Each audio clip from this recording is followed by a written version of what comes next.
여러분, 세상을 살아가는 모든 사람들이 지금 세상 밖에 있는 사람이나 특별히 오늘 이 교회 안에 있는 여러분들이나 모두가 다 염려 없는 사람은 없을 겁니다. 모두가 염려가 있습니다. 그런데 염려란 것은 뭐냐? 가만 생각해 보면 여러 가지 비유할 수 있겠지만 저는 마치 그네와 같다. 그네에 앉아 있는 것과 같다라는 생각이 듭니다. 왠고하니 여러분, 흔들리는 그네 안에는요, 거기에 앉아서 아무리 흔들어 봐도 그네는 묶인 그 자리에서 앞으로 왔다 뒤로 갔다 앞으로 나간 듯 싶지만 금방 또 자기 자리에 와서 서게 되고, 앞으로 갔다 뒤로 갔다 밖에는 힘껏 밀면 앞으로 나간 듯 싶은데 다시 그 자리로 돌아오고, 또 더 힘껏 밀어봐도 결국 돌아오는 것은 그 자리뿐이라는 겁니다. 그렇습니다. 여러분, 묶여있는 그네에 앉아서 아무리 발부동을 쳐도요, 그네 앞으로 뒤로 왔다 갔다 하는 것뿐, 뭔가 나간 듯 싶으면 다시 제자리에 와 있고, 뭔가 진전이 없고 뭔가 앞으로 더 나가지를 못한다는 겁니다. 염려 또한 그네에 앉아서 발부동 치는 것과 같은 것인데, 우리가 아무리 염려라는 그네에 앉아서 발부동을 쳐봐도 염려는 그냥 왔다 갔다 할 뿐, 제자리일 뿐입니다. 그런데도 우리는 염려합니다. 또 그러니까 염려합니다. 여러분, 염려로 밤을 새웁니다. 염려로 건강을 소모합니다. 오늘 본문에 아무것도 염려하지 말라고 말씀하고 있는데 우리의 삶은 염려로 가득 차 있습니다. 오늘 본문에 아무것도 염려하지 말라, 이유 불문하고 염려하지 말라, 그렇게 말씀을 해요. 염려할 일이 따로 있고 염려하지 말아야 할 일이 따로 있는 것이 아니라, 여러분, 사람들은 그렇게 큰 일도 아닌데 지나놓고 보면 아이고, 그걸 가지고 내가 그렇게까지 그랬나. 어떤 할아버지가 약국을 찾았어요. 약사님, 이젠 혹시 약사님 면허증 있습니까? 그러니까 이 약사가 기가 차다는 생각으로, 그럼요, 약사가 면허증 없이 어떻게 약을 팔아요?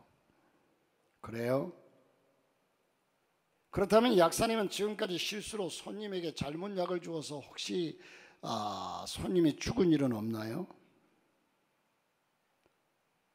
약사는 어이가 없다는 듯이 대답을 합니다. 큰일 날 말씀하지 마십시오.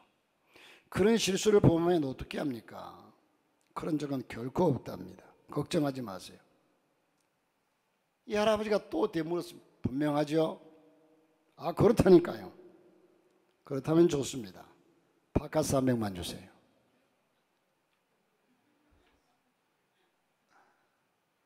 바카스 한 병 살려고 그렇게 큰 염려를 했어요. 혹시 바카스를 착각해서 쥐약을 줄까? 자, 여러분, 오늘 세상이 우리로 하여금 믿지 못하게 하고 있기 때문에 이것이 문제입니다. 사실 모든 것들을 우리는 못 믿게 만들어요. 앞선 지도자들이 더 그런 것 같아요. 정치인들이 못 믿게 만들어버려요. 이게 진짜인지 가짜인지 분간을 못 하겠어요. 전부 그냥 그러므로 사람이 한 세상을 살다 보면 염려와 걱정이 끊일 날이 없습니다. 마치 파도가 끊임없이 밀려오는 듯 말입니다. 이 세상에 정말로 만족한 삶을 사는 사람이 얼마나 될까 할 정도로 근심과 걱정 그리고 염려가 많습니다. 예수님은 산상수훈에서 목숨을 위하여 무엇을 먹을까, 무엇을 마실까, 몸을 위하여 무엇을 입을까 염려하지 말라, 염려하지 말라. 이는 다 하나님을 모르는 이방인들이 구하는 것이니 너희 하늘 아버지께서는 이 모든 것이 너희에게 있어야 할 줄을 아시느니라. 여러분, 하나님은 살아 계십니다. 지난 금요일 날 말씀드렸지만 우리의 기도도 분명히 응답됩니다. 자, 여러분, 하나님은 살아 계시기에 먹고 사는 문제 죽지 않아요. 걱정하지 마세요. 여러분, 굶어 죽을 일 절대로 없어요. 목사님, 그거 어떻게 하셨어요? 우리 집에 지금 쌓아놓은 재물이 내가 10년은 먹고 살 만한데 한 푼도 없다고 해도, 현재 우리나라 기준으로 보면요, 우리나라 사람들이 게을러서 지금, 그렇죠? 여러분, 필리핀에서 가정부들을 500명인가 들어온다고 그러잖아요. 한 달에 월급을 200만 원 준대요. 얼마 전에 성교사님이 그 얘기를 듣고서 전화가 왔는데, 필리핀에서요 200만 원 받은, 한국 돈 200만 원 받으려면 어마어마한 직장이어야 된다고 그래요. 그런데 와서 200만 원 받, 그래서 보내야 되겠다고 이렇게 얘기하는 걸 들었는데, 자, 어쨌든 여러분, 우리는 지금 우리나라가 참 잘 살고 있다는 사실, 분명한 사실인데, 우리가 조금만 부지런하면 절대로 굶어 죽을 일은 없어요. 그래도 목사님 나는 굶어 죽을 것 같아요 하면 나 찾아오세요. 우리 집에 찬밥 있어요. 자, 염려라는 말을 우리말 사전에 보면 마음을 놓지 못하고 걱정하는 것, 마음을 놓지 못하고 걱정하는 것, 어떤 일에 대해서 여러모로 헤아려서 걱정하는 것이라고 그렇게 우리말 사전에 기록이 되어 있습니다. 이 염려를 헬라어 본문에 보면요, 메림나오라고 하는 말이 있는데, 이 메림나오란 말이 염려라는 말로 표현되어 있는데, 그 뜻은 나누어진다, 분열된다. 내 생각이 나를 중심으로 하나 되는 것이 아니라 내 생각이 분열되고 내 생각이 나누어져요. 그럼 염려되죠. 즉 근심과 걱정으로 인해서 마음이 분열되는 상태를 메림나오라고 합니다. 결국 지나친 염려와 걱정은 우리의 정신적인 질병을 가져오죠. 스트레스, 정신적인, 오늘날 그래서 수없이 많은 사람들이, 우울증 환자들이 너무너무 많은데 거의 전 국민이 우울증 환자래요. 그런데 그 심도가 얼마나 이제 깊으냐 약하냐의 차이에 있을 뿐이지, 그러니까 잘 살면 잘 살수록 여러분 염려와 불안과 걱정은 훨씬 커지는 겁니다. 그러면 염려와 불안을 극복하고 만족하게, 염려하고 불안하는 삶치고 만족할 수가 없는데 염려와 불안을 내버리면 만족할 수 있습니다. 그러면 여러분, 만족하는 삶이 뭘까? 그 비결이 뭘까? 비결은 공식이거든요. 여러분, 수학에 문제가 있어서 해답을 가지려면 그 해답의 과정, 해답을 얻는 과정, 공식이 필요한데 그것이 바로 비결입니다. 비결, 해답을 얻을 수 있는 비결. 이것이 성경에서 우리에게 말씀하는 첫째로 믿음으로 사는 것입니다. 믿음으로 사는 자는 하늘 위로 받겠네. 무슨 일을 만나든지 만사 형통하리라. 할렐루야. 로마서 1장 17절에 복음에는 하나님의 의가 나타나서 믿음으로 믿음에 이르게 하나니 기록된 바 오직 의인은 믿음으로 말미암아 살리라 함과 같으니라. 여러분, 사람이 인간의 힘으로 불안과 걱정을 이기려고 안간힘을 쓰는 것이 문제의 해결이 아니고, 이 믿음을 가지면 마치 시야를 가리는 안개가 서서히 거치듯이 해결되는 겁니다. 서로 신뢰의 문제, 믿음의 문제. 여러분, 사람들 간에도요, 서로 신뢰하고 서로 이해하고 하는 관계 속에서는요, 갈등과 불안과 모든 것들이 나타나지 않아요. 그런데 서로 신뢰하지 못하고 이해하지 못하는 관계 속에서는 언제나 갈등이 일어나요. 조금만 뭐라고 해도 거기에 대꾸하고 거기에 싸우고 거기에 반응하고. 그런데 서로 믿고 신뢰하는 관계 속에서는 그렇지는 않아요. 자, 여러분, 때문에 믿음의 생활을 잘해야 해결이 되는데 불안과 염려와 걱정은 눈에 보이는 정체가 없습니다. 불안이 눈에 보입니까? 염려가 눈에 보입니까? 걱정이 눈에 보여요? 눈에 보이는 것이 아니라 이건 정신적인 겁니다. 그래서 정체가 없어요. 하나의 어두운 세력이지요. 우리의 머리를 혼란케 만들고 복잡하게 만드는 어두운 세력이 불안과 염려와 근심과 걱정입니다. 믿습니까? 그렇다면 여러분, 이 어둠의 세력이라면 어둠은 절대적인 조건이 하나 있습니다. 어둠이라는 것은 빛이 들어오면 어둠은 물러갑니다. 아무리 깜깜한 어둠이라도 빛이 들어오면 어둠은 자동으로 물러갑니다. 칠흑같이 어두운 새벽녘에 밤인데도 불구하고 시간이 점점 흘러서 동이 터옵니다. 그래서 이젠 점점 뭔가 밝아지더니 나중은 저 바다 건너에서 불그스름하게 태양이 떠오릅니다. 떠오르면 이젠 훤하게 밝아지면서 태양이 다 떠오른 후에는요, 모든 것이 다 분별되고, 여러분 불안이 뭡니까? 분별되지 못하니까 불안한 거예요. 이게 이렇게 될까 저렇게 될까, 망할까 흥할까, 내가 죽을까 살까, 이걸 모르니까 불안한 거예요. 그렇지 않습니까? 그런데 햇빛이 떠오르면 아, 저건 산이 있는데, 깜깜할 때는 저게 귀신인 줄 알았는데, 깜깜하게 큰 괴물이 섰는 줄 알았는데, 해가 뜨고 보니까 저게 산이로구나, 저게 아름다운 나무로구나, 저것이 아름다운 섬이로구나.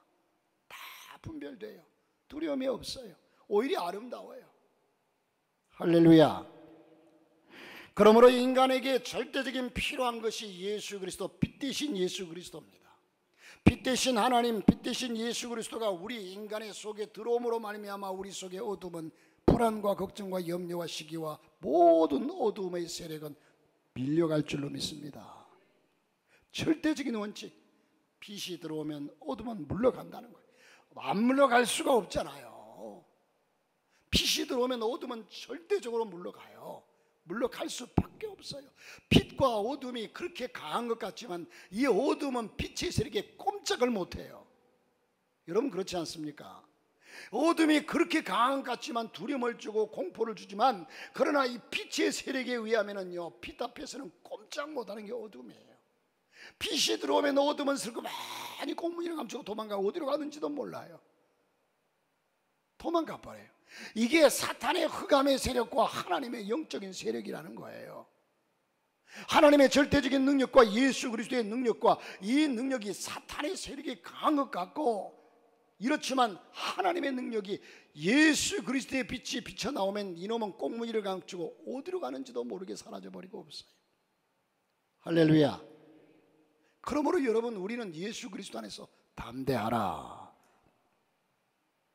예수께서는 병으로 인해서 걱정 근심을 하고 절망하는 사람에게 믿음을 갖게 하셨고, 그들에게 내 믿음이 너를 구원하였느니라. 여러분, 갈릴리 바다에서 큰 광풍을 만난 제자들은 두려워하며 어쩔 줄 몰라 해서 걱정합니다. 여러분, 저들이 정말 또 현실인 만큼 바다 가운데서 풍랑이 일어나고 이젠 배가 뒤집혀질 정도로 기우뚱거리고 이러면 얼마나 무섭습니까? 그럴 때에 우리 주님은 뭐라고 말씀합니까? 어찌하여 무서워하느냐, 믿음이 적은 자들아. 그 상황 보고 예수님께서 아, 고생이 많았겠구나, 얼마나 무서웠느냐, 아이고, 그러면서 바다야 잔잔하라 해서 잔잔하게 해줬으면 좋은데, 예수님이 하신 말씀은 믿음이 적은 자들이라고 그랬어요. 저들에게 믿음이 있다면 절대로 두려워하지 않았을 거예요. 또 더 나아가서 저들이 정말로 하나님의 능력으로 믿음으로 명하면 저 바다가 잔잔해질 줄로 믿는 믿음이 있었다면 저 바다가 잔잔하게 할 수도 있었을 거예요. 귀신 들린 아들을 데리고 온 아버지가 무엇을 하실 수 있거든 우리를 불쌍히 여겨달라 예수님께 구합니다. 예수님께 부탁할 때에 할 수 있거든이 무슨 말이냐, 믿는 자에게는 능치 못할 일이 없느니라. 그러시면서 그 아들을 고쳐주셨습니다. 귀신 들린 딸을 데리고 온 수르보니 여인에게 가라, 내 믿음이 딸을 구원하였느니라. 예수께서 찾아와 신하의 병을 고쳐달라고 애원하던 로마 군대 장교 백부장의 믿음을 보시고 가라, 내 믿음대로 될지어다. 할렐루야. 제가 어제 요즘 들리는 얘기가 이번 부흥회 때 병 고침 받은 분이 많대요. 할렐루야. 제가 여러분 집회를 할 때 뭐라고 그랬어요? 정말 하나님께 매달려 봐라. 하나님이 역사하실 것이다. 나는 그 하나님을 믿는다. 여러분들이 그냥 습관적으로요 신앙생활 해가지고는 첫날 만나를 다녀봐도 하나님 못 만나요. 정말로 사모하는 마음으로 하나님의 살아계심을 믿고 기도의 제목을 가지고 붙잡고 늘어지면 하나님은 그곳에서 역사한다니까요. 하나님은 지금도 살아계시고 앞으로도 영원토록 살아계신 분이십니다. 그래서 예수님께서 뭐라고 이들에게 오히려 야단을 치자. 할 수 있거든요. 무슨 말이냐? 믿는 자에게는 능치 못할 일이 없느니라. 어떻게 믿음이 그렇게 적으냐? 여러분, 그렇습니다. 믿음이 이렇게 위대한 겁니다. 우리의 염려와 걱정, 불안과 근심을 이기게 하고 우리 안에서 몰아내주는 그런 능력이 바로 하나님의 능력이고 믿음입니다. 때문에 이 시대는 믿음이 필요합니다. 여러분, 지금 우리가 하나님께 영적인 믿음도 참 나약하고요. 코로나로 인해 가지고 점점 신앙이 나약해졌고요. 또 사람 간의 관계 속에서도 너무 불신이 깊어요. 너무 불신이 깊어요. 학생과 제자 사이에 신뢰가 없어요. 그래서 계속적으로 갈등이 일어나고 문제가 제기되고, 정치인들 사이에서도 신뢰가 없어요. 내가 당신들의 얘기를 어떻게 믿겠느냐? 국민이 또한 정치인들을 신뢰 못하고, 이런 불신앙의 시대를 우리는 살아가는 시대를 만났습니다. 그러나 우리는 믿음을 가지시기를 바랍니다. 여러분, 두 번째로는요, 만족하게 사는 비결을 배워야 합니다. 만족하게 사는 비결, 만족하게 사는 비결. 인간의 염려와 불안, 걱정과 근심은 인간 내면의 문제입니다. 그렇죠? 이것은 인간 외면의 문제, 어디가 부러지고 어디가 다치고 이 문제가 아니라 내 마음속에 이젠 해결할 수 없는 문제로 인해서 갈등하는 문제, 내면의 문제입니다. 외부 환경이 아무리 위험하고 어려워도 전혀 근심, 걱정이나 염려나 불안을 하지 않는 사람도 있습니다. 여러분, 어린아이들은 환경과 여건이 어떠하든 간에 그 어린아이는 엄마 품에 있으면서 여러분 염려하지 않아요. 빵긋빵긋 웃습니다. 왜? 엄마의 품에 있기 때문에, 엄마를 의지하기 때문에, 아빠를 의지하기 때문에. 여러분, 그러므로 저와 여러분이 세상 환경과 여건이 어떠하다 해도 전능하신 하나님을 의지하고 믿고 바라봄으로 그분이 내게 계심을 확신한다면 우리는 두려워할 필요가 없습니다. 만족하는 비결은 외적인 조건이 아니라 내 자신의 마음가짐이 더 중요하다는 겁니다. 자, 여러분, 6.25 사변 직후에 우리나라 국민소득이 약 70달러라고 그래요. 70달러, 70불. 6.25 사변 이후에 우리나라 국민소득이 70불. 지금은 여러분 우리나라 국민소득이 얼마나 되죠? 아는 대로 대답해 보세요. 대략 얼마나 돼요? 700불, 10배, 700불.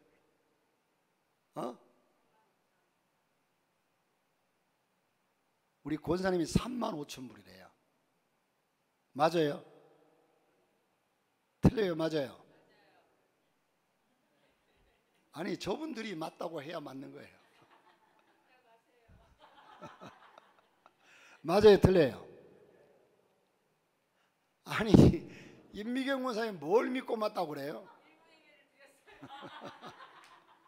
아니, 저분들은 일부 예배 안 드렸잖아.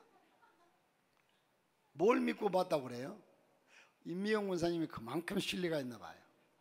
35,000불. 그러면 70배에 몇 배죠?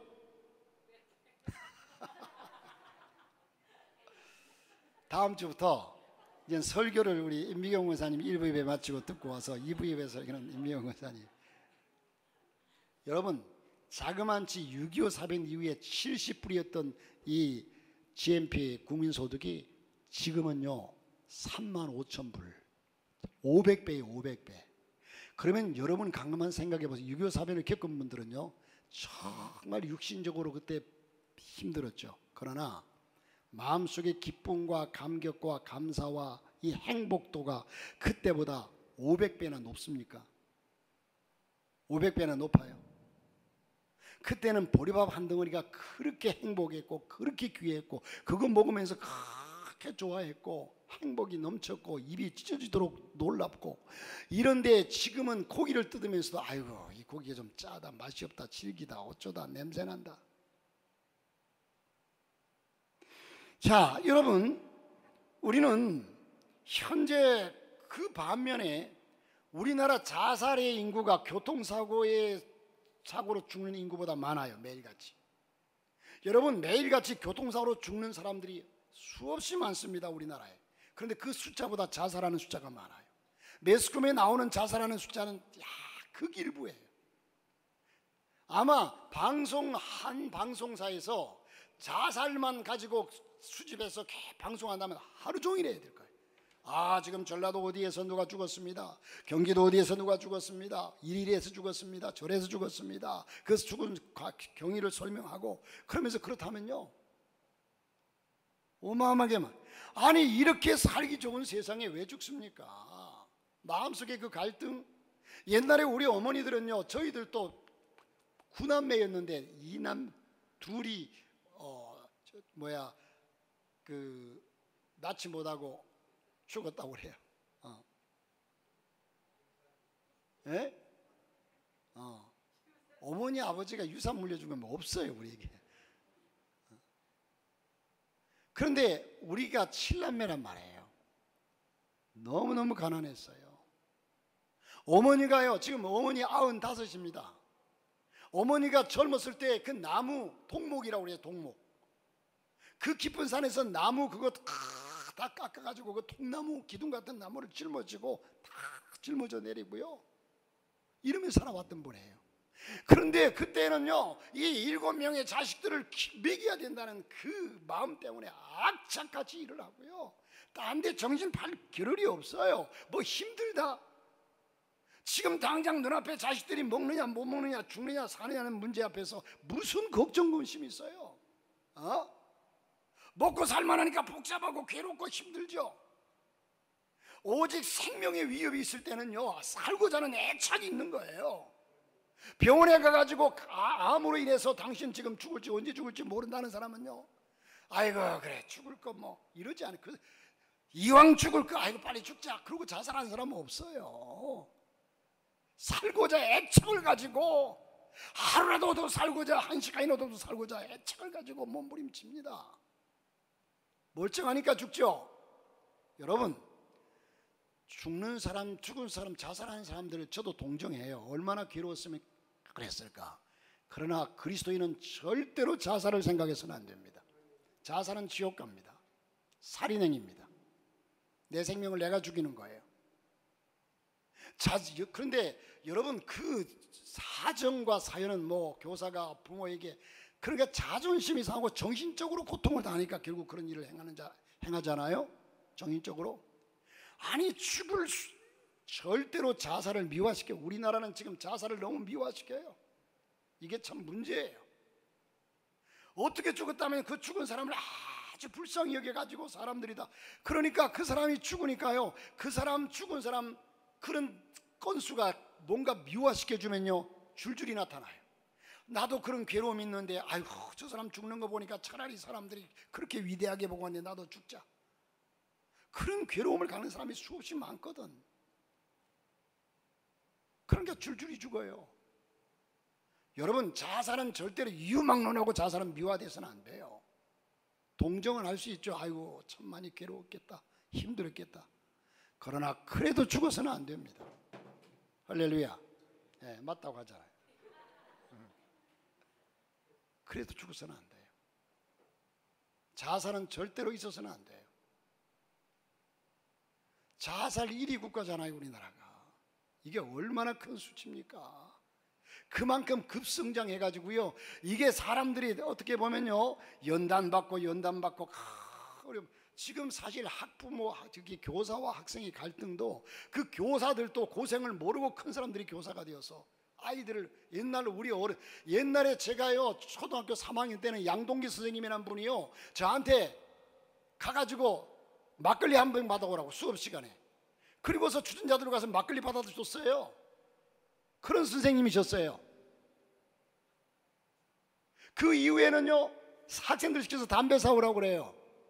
그러면서도 꼼짝 안 했어요. 못했어요. 예, 알았어요.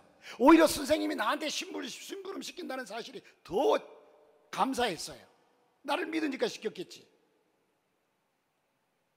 여러분, 그러면서도요, 그 아이들이 다 잘 자랐어요. 그래도 그분들이 수업 시간에 막걸리 가져오면 수업 시간에 막걸리 따라 마시면서도, 그러나 그들이 실력이나 모든 것은 어떻게 됐을지 몰라도요, 이 제자들에게 베푸는 사랑만큼은 엄청 컸어요. 엄청 컸어요. 그러면서 거기에서 교육받은 사람들이 다 그래도 지금 다 이 세대를 이기고 나가고 있어요. 숙제 안 해왔다고 해가지고 청소하라. 이게 뭐?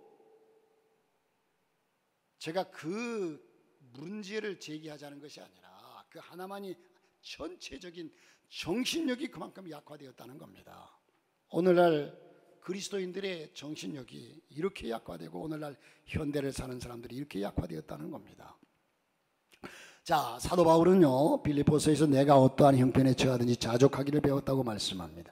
자기가 필요한 정도로 적당선에서 정해놓지 않으면, 우리가 다시 말해서 내의 만족도를 딱 선에 정해놓지 않으면요 이게 자꾸 커져요. 자꾸 커져요.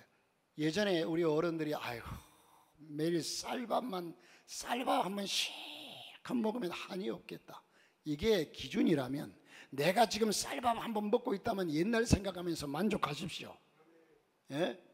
아이고 저 사람은 갈비 뜯고 있는데 나는 쌀밥 한 그릇 먹는다고 만족할 수 있나? 갈비 먹어야지. 현실에 만족하지 못하는 사람은 천하를 다 줘도 만족하지 못한다. 우리의 이 기준을 정하십시오. 만족이 살만하잖아요. 내일 먹을 거리 있잖아요. 뭐가 걱정입니까? 예? 뭐가 걱정해요? 자, 여러분, 그래서 채워서 만족하려 들지 말고 나만의 기준을 빨리 정하는 게 만족의 최선의 방법입니다. 늘 자신이 불행하다고 생각하는 사람이 있었습니다. 이 사람이 불행 원인은 남과 비교하는 데 있습니다. 어느 날 이 사람이 프랑스의 철학자이며 평론가인 알랭이라는 사람을 만나가지고 자신의 불행을 쏟아놓을 때 알랭은 이렇게 말했습니다. 남보다 나은 점에서 행복을 구한다면 영원히 행복하지 못할 것입니다. 내가 남보다 나은 것에서 행복을 찾는다면 영원히 행복하지 못할 것입니다. 행복이란 남과 비교해서 얻는 것이 아니라 스스로 만족하는 데서 얻는 겁니다. 할렐루야. 참 명언이에요. 그렇습니다. 행복은 누군가 비교가 아니라 자신의 삶에 만족하고 감사하는 데 있습니다. 누구보다 근심, 걱정, 염려, 불안 많을 수밖에 없던 사도 바울은 본문 12절의 말씀에 나는 비천에 처할 줄도 알고 풍부에 처할 줄도 알아 모든 일 곧 배부름과 배고픔과 풍부와 궁핍에도 처할 줄 아는 일체의 비결을 배우노라. 일체의 비결의 핵심이요 원동력은 바로 예수 그리스도입니다. 사도 바울이 예수 그리스도를 만나고 나니까 자기가 가졌던 모든 것을 배설물로 여겼다고 그랬어요. 왜요? 내가 예수를 아는 지식이 가장 고상함을 이라밀러라고 그랬어요. 예수 그리스도밖에 예수보다 귀한 것이 없더라는 겁니다. 그러므로 우리가 진정한 예수 그리스도를 만나면 세상에 부러울 것이 없어요. 세상 사람 날 부러워 아니하여도 나도 또한 세상 사람 부럽지 않네. 하나님의 은혜를 생각할 때에 할렐루야 찬송이 저절로 나네. 할렐루야. 저는 찬송을 보면 밤새도록 부르고 싶을 정도의 찬양. 세상 사람 날 부러워하니 하여도 영국 황제 루이스가 날 부러워해. 자, 빌립보서 1장 20절 21절에 보니까 지금도 전과 같이 온전히 담대하여 살든지 죽든지 내 몸에서 그리스도가 존귀하게 되게 하려 하느니 이는 내게 사는 것이 그리스도니 죽는 것도 유익함이라. 로마서 14장 8절에 우리가 살아도 주를 위하여 살고 죽어도 주를 위하여 죽나니 그러므로 사나 죽으나 우리가 주의 것이로다. 사도행전 21장 13절에 나는 주 예수의 이름을 위하여 결박당할 뿐 아니라 예루살렘에서 죽을 것도 각오하였노라. 여러분, 사도 바울의 고백입니다. 이와 같은 신앙을 가진 사람은 염려하지 않습니다. 언제나 어디서나 만족하는 삶을 삽니다. 자, 세 번째로는 내게 있는 것을 남에게 주며 나눌 때 만족할 수 있습니다. 내가 얻으면서 내가 받으면서 좋아함보다도요. 어제도 우리 저기 그 찬양단이 부흥회 마치고 또 지방에서 수고했다고 그 수고비를 좀 주길래 그래가지고 찬양단 회식을 했는 학생들하고 회식을 했는데 교회에서 삼겹살 파티에다가 또 어떤 집사님이 새우를 그냥 그 맛있는 새우를 그냥 몽창 내놨어요. 그래서 그걸 구워가지고 먹는데 얼마나 간장에 쳐먹는지 잘 먹더라고요. 잘 먹어. 간장에 쳐먹었다고 그랬어요. 제가 너무너무 행복해 하더라고. 그래서 야, 저걸 또 제공한 사람은 얼마나 행복할까. 자, 여러분, 뉴욕의 역대 시장 중에 명시장으로 알려진 사람이 라과디아라고 하는 사람인데, 그가 뉴욕시의 즉결재판부 판사로 있을 때 하루는 가게에서 빵을 도둑질하다가 붙잡혀온 노인이 기소되었습니다. 이 노인을 다 조사해 보니까 정말로 그 노인이 오갈 데도 없고 먹을 것이 없어 배가 고파 빵을 훔쳤다는 것을 알게 돼요. 그래서 이 얘기를 들은 리가디아 판사는요, 이렇게 말했습니다. 당신의 행위는 10불 벌금형에 해당됩니다. 그리고 나서 그는 자기 지갑에서 10불을 꺼냈습니다. 그 10불을 내가 내겠습니다. 이토록 배고픈 사람이 뉴욕 거리를 헤매고 있었는데 내가 그동안 너무 좋은 음식을 배불리 먹은 벌금으로 내는 겁니다. 라가디아 판사는 재판부 서기인 베일리프 씨에게 내주면서 이 재판정에 계신 분들도 나처럼 너무 잘 먹은 데 대한 벌금을 내시고 싶은 분이 있으면 이 모자에 넣기를 바랍니다 하고 모자를 돌렸어요. 그랬더니 가난한 노인은 오히려 47불을 벌금 10불을 내고 47불을 손에 들고 눈물을 흘리며 재판장을 나갔다는 겁니다. 여러분, 사람이 호흡을 하려면 공기가 참 너무 좋아요. 숲속에 가니까 이젠 그 제주도나 아니면 높은 산에 갔을 때 공기가 얼마나 맑아요. 그래서 공기를 들이마십니다. 공기를 들이마셔요. 그런데 그 좋은 공기를 들이마시기만 하면 어떻게 돼요? 죽어요. 들이마셨으면 내뱉어야 돼요. 또 사람은 받으면 받을수록 만족하지 못합니다. 사람이 호흡을 하려면 들이마시기만 해서는 안 됩니다. 내뿜는 호흡이 있어야 합니다. 벌기도 잘해야 되겠지만 내주는 일도 멋진 인간이 되어야 합니다. 우리는 저축에 대해서 신경을 많이 쓰고 각종 투자를 연구합니다. 그러나 진정한 저축은요, 가난한 사람들에게 베푸는 것이 진정한 저축일 겁니다. 하늘나라 가면 30배, 60배, 100배로 하나님이 갚아주실 겁니다. 남에게 주고 베풀면 베풀수록 만족합니다. 사람이 칭찬을 받으려고 하면 불평불만이 생깁니다. 그러나 남을 칭찬하게 되면 기쁘고 만족하게 됩니다. 마치 생수가 쏟아는 우물과 같습니다. 예수님께서도 너희가 거저 받았으니 거저 주라. 주는 것이 받는 것보다 복되다 하심을 기억하여야 할지니라. 남에게 주려고 하는 사람은 언제나 만족한 인생을 삽니다. 할렐루야. 사도행전 11장에 보니까 예루살렘에 큰 기근이 나자 안디옥 교회에서 헌금을 해가지고 바나바와 바울을 통해서 도움을 주었고, 후에 안디옥 교회는 크게 부흥하는 교회가 되었습니다. 축복받는 삶, 만족하게 사는 삶, 보람있게 사는 삶. 참 얼마나, 우리 교회도 저도 목회하면서 지금까지 참 나는 많이 베풀면서 목회했다고 자부를 합니다. 그랬더니 하나님께서 이렇게 허락하셨어요. 여러분, 11월 1일이 되면 뭐가 시작되죠? 다니엘 기도가 시작돼요. 제가 다니엘 기도를 계속하면서 참 은혜를 많이 받았어요. 그런데 그 기도회를 주관하는 교회가 서울 오륜교회인데, 오륜교회가 어마어마한 돈을 투자하면서, 그러면 이 다니엘 기도는 영상으로 하기 때문에 영상이 준비되지 못한 데는 못해요. 시골교회, 어려운 교회, 개척교회들. 그래서 그 교회 성도들에게 얘기해서 성도들이 일일이 한 대, 두 대, 세 대 TV를 이젠 자기들이 헌금해가지고 그 어려운 교회에 나눠줘요. 수백 대씩 나눠줍니다. 수백 대씩 매년. 그런데 TV가 작은 것도 아니에요. 75인치에 75인치 큰 거예요. 주는데, 그런데 이걸 받는 교회들이요, 참 안타깝고 답답한, 어려운 교회들은 당연히 받지만 무작위로 그냥 신청해요. 우리 교회도 막상 솔직한 얘기지 75인치 TV 한 대 거지로 준다면 얼마나 좋. 저는 그거 다니엘 기도하면서 신청한 적이 없어요. 신청했다면 죄라고 생각해요.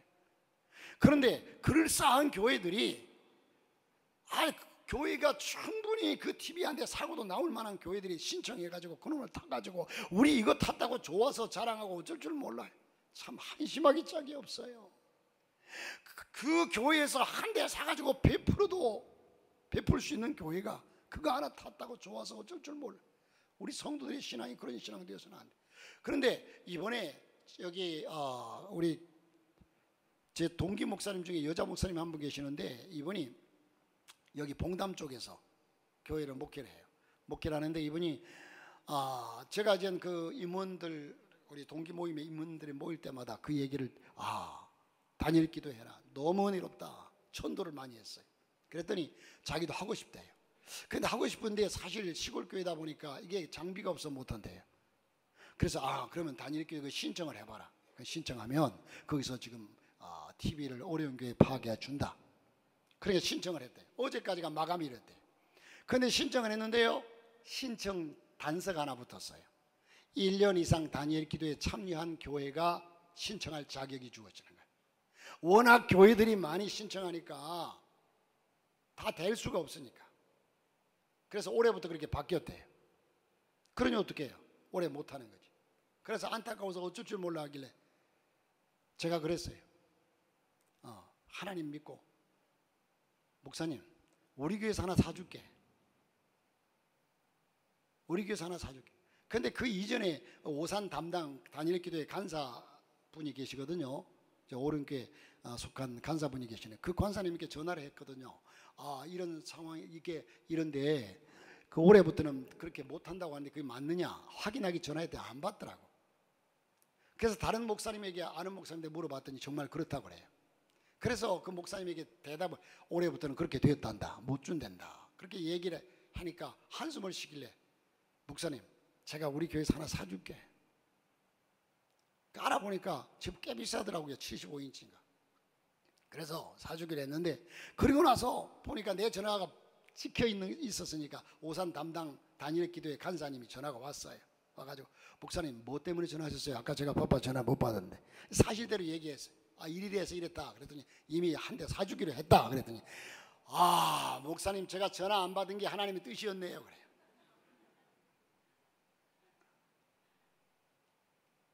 이 시간도 혹 마음에 감동이 되는 분은 한 대 사주세요. 여러분들이 감동이 되면 행하면 복을 받고 아니면 또 교회에서 하고 여러분에게 강조하기 위해서 드리는 말씀이 아니라 여러분 어쨌든 주는 교회 베푸는 성도 할렐루야. 그러면 하나님이 준다니까요. 우리 교회가 우리 동기들 목사님 교회들 중에서 여러분 우리 지방에서 그래도 연합성회를 우리 교회에서 했잖아요. 얼마나 자부심이 있어요. 안 그래요? 아이고 목사님 저기 오산에 어떤 큰 교회 보니까 그 교회 교육감맛도 못하고만 뭐 그래요. 그 교회 교육감맛도 못하지만 그러나 제가 개척할 때에 비하면요 지금 교회는 왕궁이에요. 왕궁. 얼마나 감사한지. 베풀면 나눠야 합니다. 그래야 행복해요. 사람이 몰라요. 그저 받으면 좋아하지만 베푸는 기쁨이 얼마나 큰지 아세요? 주고 나면 하고요. 자, 어쨌든 여러분 또 여러분 사립다 과부가 그 한 움큼의 이젠 그 가루와 밀가루 한 움큼과 그거 기름 몇 방울 가지고 떡 구워서 자식하고 먹고 죽으려고 하는데 엘리야가 와서 달라고 그래요. 여러분 흔히 세상 속된 얘기에 거짓 똥구멍에 짠지를 빼먹지 어떻게 그걸 얻어먹으려. 그런데 그걸 아무 불평 없이 대접했어요. 그랬더니 하나님께서 통에 가루간 말이 여러분 이런 얘기를 하면 실감 있게 정말 그렇구나 하고 받아들여야 이 일이 여러분의 삶에서 행해질 수가 있어요. 아이고 목사님 그건 뭐 그럴 수도 있고 없어. 나는 뭐 별 상관없어요. 믿음대로 사십시오. 자 여러분 마지막 범사에 감사할 때 만족한 인생이 됩니다. 감사. 사람이 불평불만하면 절대로 만족할 수가 없어요. 감사는 인생을 행복하게 합니다. 여러분 공부 많이 하고 사회적으로 성공한 자식이라도요 부모의 은혜에 감사할 줄 모르는 자녀가 있다면 훌륭한 자녀라고 할 수가 없습니다.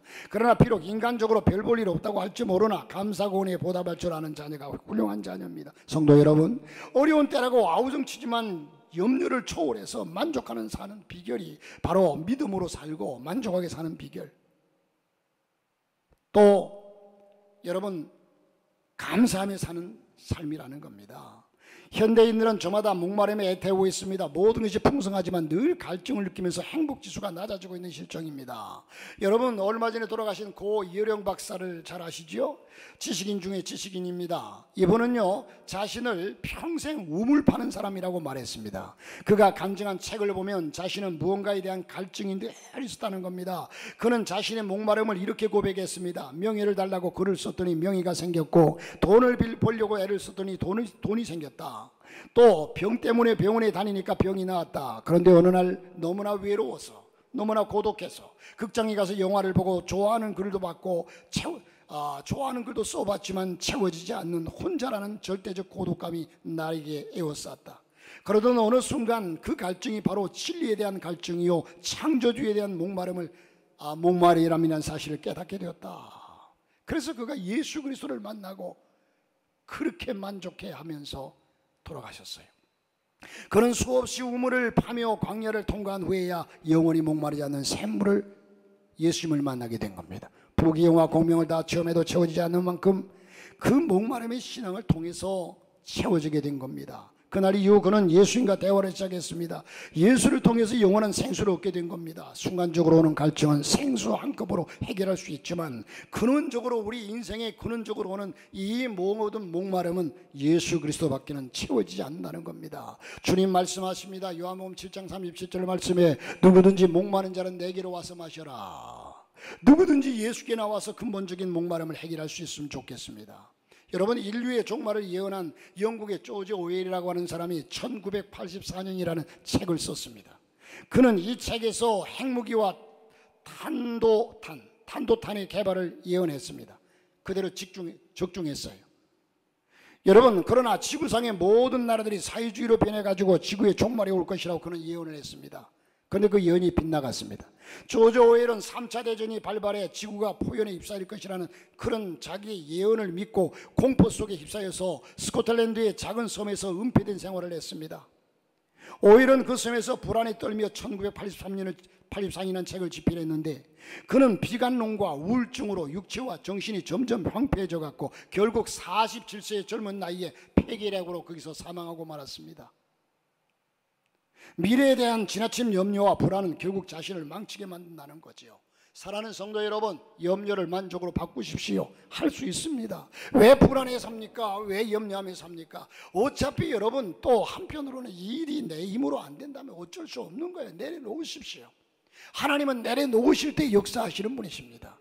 우리에게는 하나님이 계십니다. 대책이 있는 사람들입니다. 그러므로 하나님을 의지하고 믿음으로 여러분의 염려와 모든 것을, 불안과 초조를, 모든 근심 걱정을 내려놓고 믿음으로 승리하는 이 평생 동안 여러분의 삶의 행복과 만족이 넘쳐나는 역사가 있기를 주님의 이름으로 축복합니다. 전능하시고 거룩하신 하나님 아버지, 오늘 이 시간 주의 크신 은총과 사랑을 진심으로 감사합니다. 원하옵기는 우리 하나님의 크신 능력 가운데 인도하셔서 우리가 염려하지 아니하고 감사하며 행복한 삶을 살 수 있도록 은혜 위에 은혜를 베풀어 주옵소서. 예수님 이름으로 축복하며 기도드리옵나이다.